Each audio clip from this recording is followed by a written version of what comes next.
जो कि जीता जागता उदाहरण है कि अभी पुरानी बाढ़ में एक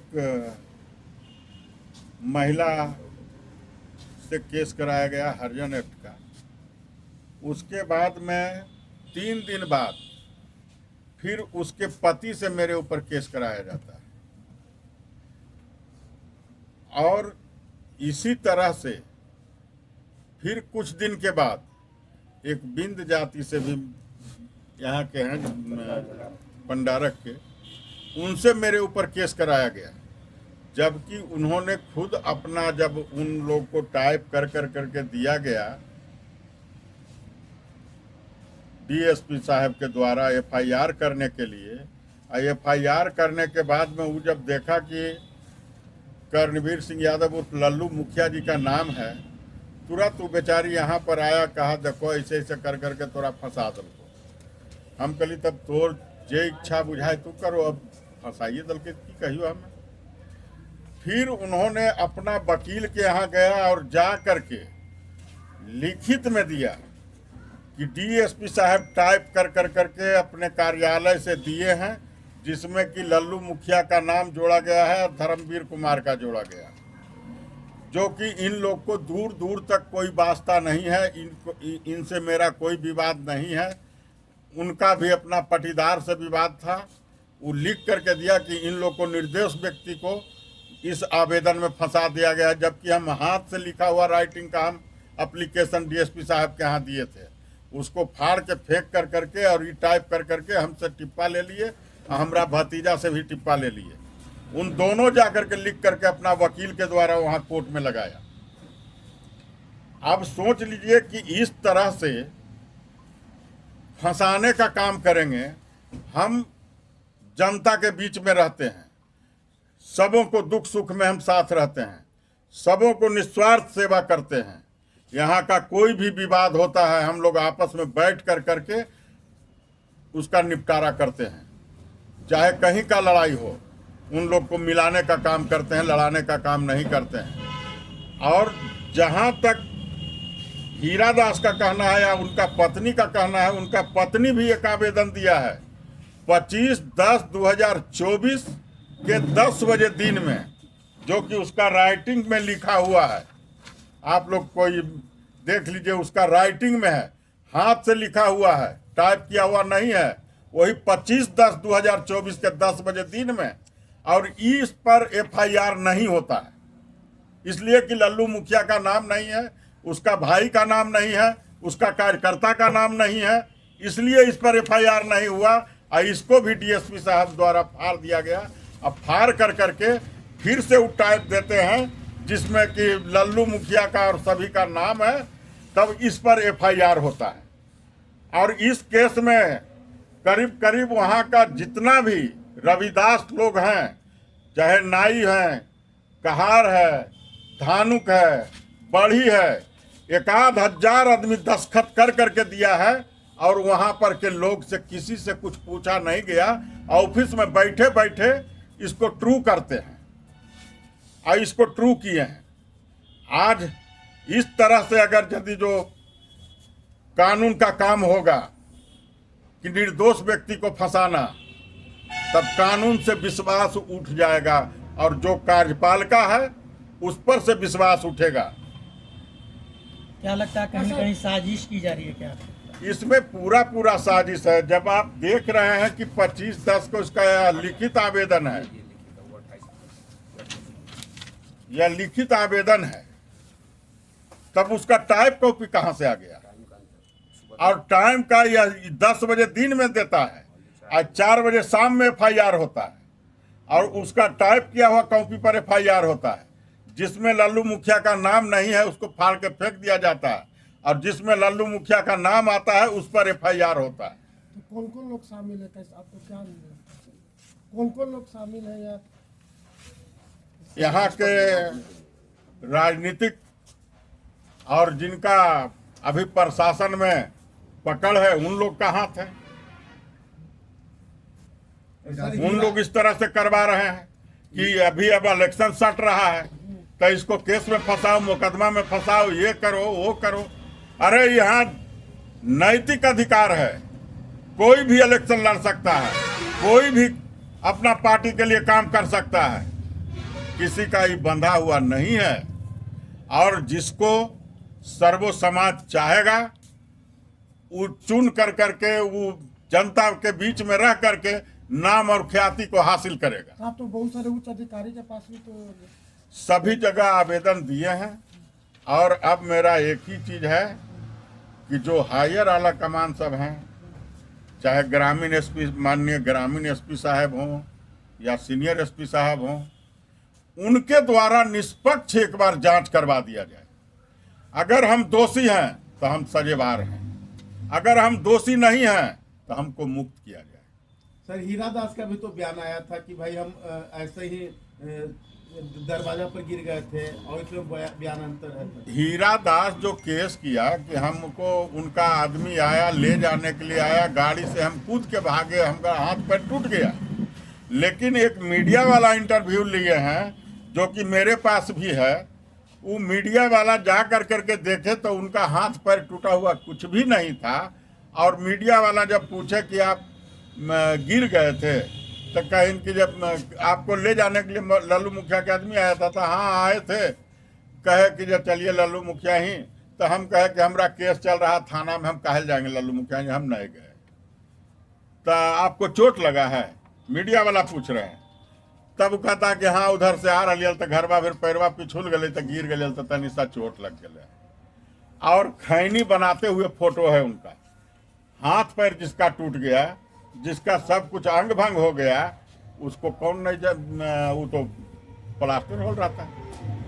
तो इस तरह से इतना झूठ है। और एक जो इसमें जो 25/10/2024 को जो घटना के केस करते हैं, इस FIR होता है, उसमें दिया कि यहाँ पर JCB से दावा काटा गया। आप लोग सभी मीडिया बंधु से हमारा निवेदन होगा कि एक बार जाकर के आप लोग भी स्पॉट को निरीक्षण कर लीजिए कि वहाँ पर JCB जाने का जगह है या नहीं है। पहला नंबर, अगर JCB जाने का जगह नहीं है तो फिर वहाँ JCB गया कैसे? चारों तरफ घर है। लेबर से दावा काटा होगा मंगल पासवान। तब उन लोग को उसके बाद में दिया कि कई एक राउंड यहाँ फायर हुआ, जो कि FIR बोलता है, जो टाइप किया हुआ है। इसमें नहीं बोलता है, जो हाथ से लिखा हुआ है उसमें नहीं बोलता है, लेकिन जो टाइप किया हुआ है उसमें बोलता है कि कई एक राउंड फायर हुआ है। इसमें बहुत सा मीडिया बंधु हमारे उमानाथ के ही हैं और बाढ़ बाजार के ही हैं। इन लोग से कोई चीज छिपा हुआ नहीं होगा कि फायरिंग यहाँ हुआ कि नहीं हुआ। जब यहीं पर कई एक राउंड फायर के मतलब 150 राउंड फायर हो गया, यहीं पर आने के मराठी में फायरिंग हुआ तो सब मीडिया बंधु जान गए कि फायरिंग हुआ। और यहाँ पर बाढ़ बाजार में 2 डेग में सभी मीडिया बंधु भाई कुछ लोग रहते हैं, तो उन लोग को एगो पड़ाका के भी आवाज़ नहीं आया कि पड़ाको फूटा है। और वहाँ के लोग से पूछ लीजिए यहाँ पर फायरिंग हुआ है या नहीं हुआ है। लेकिन DSP साहब के कृपा है कि जहाँ फायरिंग नहीं होता वहाँ फायरिंग दर्शाते हैं और इल्ज़ाम थोपते हैं दूसरे पर, और जो सही FIR होता है उसको फाड़ के फेंकने का काम करते हैं और जाली FIR करने का काम करते हैं, फंसाने का काम करते हैं। जो कि उसका लिखित बयान में उसका दिए हुए है कि हमको मंगल पासवान, उसका बेटा के नाम दिया मनीष पासवान, उसका औरत के नाम दिया है।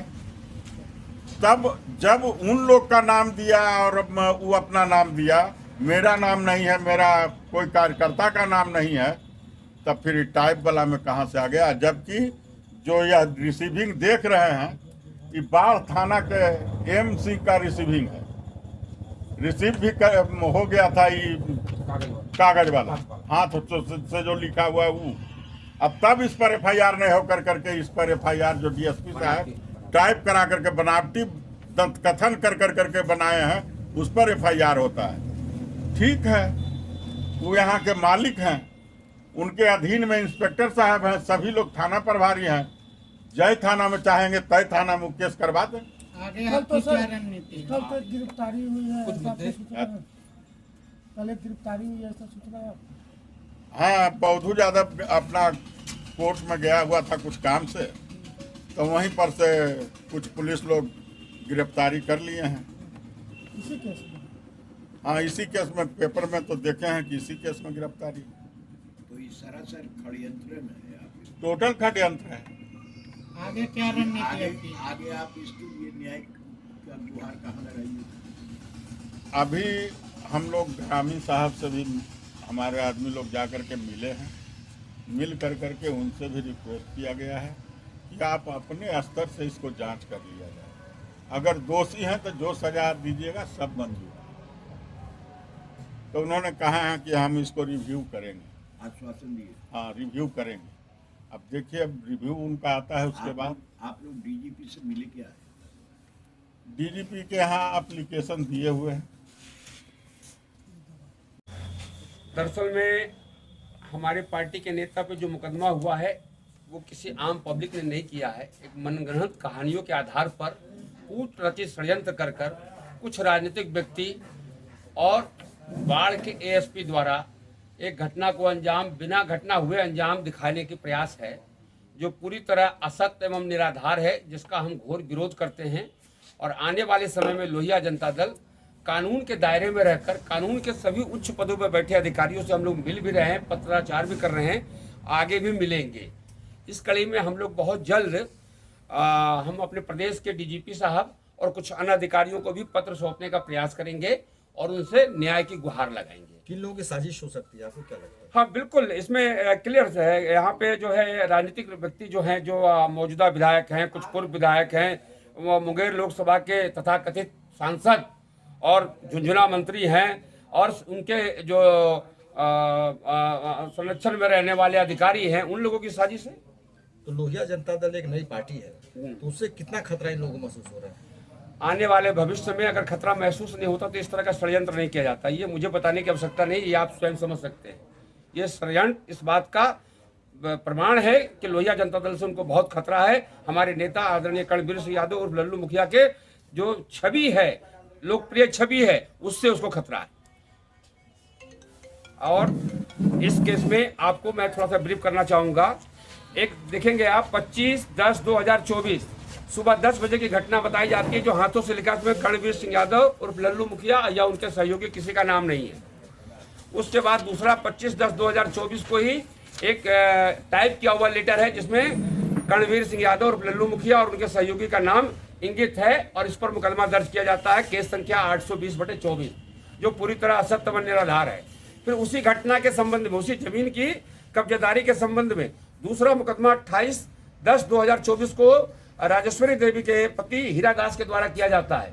72 घंटा 25 तारीख से लेकर और 28 तक 72 घंटा होता है। और पहले 25 तारीख की घटना में लिखा, हर हथियार से लैस होकर आए, फाइलिंग किए, जेसीबी मशीन लगाए और बहुत सारे लोग आए। तो इतनी बड़ी घटना को 72 घंटा पुलिस संज्ञान नहीं ले पाई। यानी पुलिस पूरी तरह फेल्यूर है, निकम्मी है। पुलिस के पास सारे संसाधन होने के बाद भी कानून की रक्षा करने की शक्ति नहीं है। ये प्रेस कॉन्फ्रेंस कानून की रक्षा के लिए हो रही है, न कि किसी अधिकारी के खिलाफ, न किसी नेता के खिलाफ हो रही है। ये कानून की रक्षा होनी चाहिए। हम मांग कर रहे हैं, हम आने वाले समय में इतना बड़ा मूवमेंट करेंगे, इतना बड़ा आंदोलन चलाएंगे कि अधिकारियों को मजबूर कर देंगे कानून की रक्षा करने के लिए। मेरा एक ही मकसद है, कानून की रक्षा होनी चाहिए। फिर जिस तरह से 28 तारीख में हीरा दास जी लिख रहे हैं, गाड़ी में बैठा गया और गाड़ी से कूद गए, मेरे दोनों हाथ टूट गए। अरे गाड़ी से कूदेंगे तो पैर टूटेगा ना, सर में कहीं चोट आएगी ना। है उसकी मेडिकल रिपोर्ट कहाँ है इस केस की? सर की, पीठ की, हाथ की कहाँ है मेडिकल रिपोर्ट? कहीं कुछ नहीं है। केवल एक सांसद के द्वारा ईर्ष्यावश लोकसभा चुनाव में इन्होंने दूसरे प्रत्याशी को तन मन धन से मदद किया। आने वाले समय में हमारे आपके माध्यम से उनसे निवेदन है, अपील है कि हमारी बात को समझे। अगर हमको छेड़ोगे तो छोड़ेंगे नहीं, कानून के दायरे में लाएंगे सबको। इस प्रेस कॉन्फ्रेंस का मुख्य मकसद कानून की रक्षा करना है। और आप गौर से देखेंगे, जिस तरह का घटनाक्रम बनाया गया है, उस घटनाक्रम में एक बात स्पष्ट हो जाती है। देखिए जरा सा गौर से, आप लोग को सब दे दिया गया है, पढ़ लीजिएगा। कहीं भी कर्णवीर सिंह यादव, लल्लू मुखिया को स्वयं फोन कर हम लोगों को अपने पेट्रोल पंप बुलाए, और कहीं नहीं लिखा कि लल्लू मुखिया ने हमको डांटा, हमको मारा, हमको बांधा, ऐसा कहीं नहीं लिखा इस घटनाक्रम में भी। फिर कहां से दोषी हैं, किस आधार पर दोषी हैं? कहीं फरियादी ने नहीं लिखा है। रूरल एसपी से तो आप मिले थे? जी हाँ, मैं रूरल एसपी से 5 तारीख को मिला हूँ और मुझे आशा है कि वो न्याय करेंगे। कल भी मेरी बात हुई है और उन्होंने भरोसा दिया है कि न्याय होगा। लेकिन जब केस ट्रू होता है तो जैसा मुझे रूरल ऑफिस से जानकारी मिली, साहब से जानकारी मिली है कि वो फाइल वहाँ जाती है, कहाँ, एसपी ग्रामीण साहब के पास, लेकिन ये कोई फाइल नहीं गई है। और दूसरी बात, ट्रू अगर हुआ भी है तो फाइल नहीं गई है। और ये जो कल गिरफ्तारी हुई है वो सरासर गलत है, क्योंकि ये पुनः विवेचना की जांच के संबंध में हम लोग एसएसपी साहब से भी 4 तारीख को मिले। श्री अवकाश कुमार जी से मेरी बात हुई है और 2 मिनट के बातचीत में उन्होंने कहा कि मैं इसकी पूरी जांच कराऊंगा, पूरी जांच कराऊंगा। ठीक है, मैंने कहा साहब आप अपने स्तर पर कराइए। उन्होंने कहा मैं अपने स्तर पर कराऊंगा। मेरे साथ जो लोग थे सभी ने सुना और वो फिर चले गए, हमसे बोले कि ठीक है मैं जांच करूँ। जब जो केस जांच के लिए उच्च अधिकारियों के पास पड़ा उसमें गिरफ्तारी कैसे हो सकती है? गिरफ्तारी सरासर मनमानी है और कानून का उल्लंघन है। अगर कानून के कुर्सी पर बैठ कर कोई व्यक्ति कानून का उल्लंघन करता है तो उसके खिलाफ भी कोर्ट है, न्यायालय है और हमारे पास मूवमेंट है, आंदोलन है। हम डॉक्टर राम मनोहर लोहिया के चेले हैं।